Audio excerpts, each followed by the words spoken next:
تم میں سے جس سے ہو سکے کہ وہ اپنے بھائی کو فائدہ پہنچائے تو ضرور اس کو فائدہ پہنچانا چاہیے۔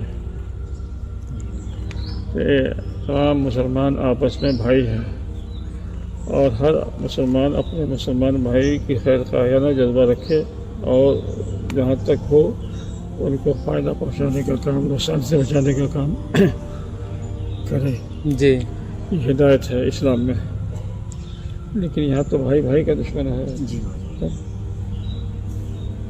جو اسلام نے ہدایت فرمائی اس کو تو لوگ بلائے تار رکھ دیتے ہیں دنیا میں آ کر۔ جی تو یہی سب، تو یہ مصیبت خود مول لیتے ہیں۔ خیر الناس من ينفع الناس، دوسری حدیث میں آیا کہ بہترین انسان وہی ہے جو دوسروں کو فائدہ پہنچائے۔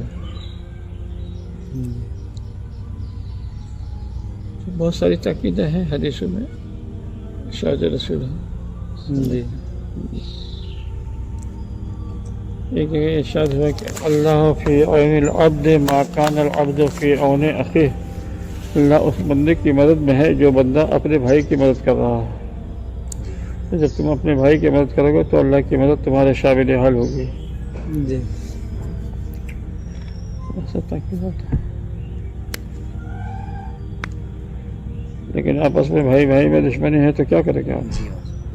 اسلامی بھائی کی تو بات دوسری ہے، اپنے ہی سگے خونی رشتے کے بھائی سے معاملہ تو گمبھیر ہو جاتا ہے۔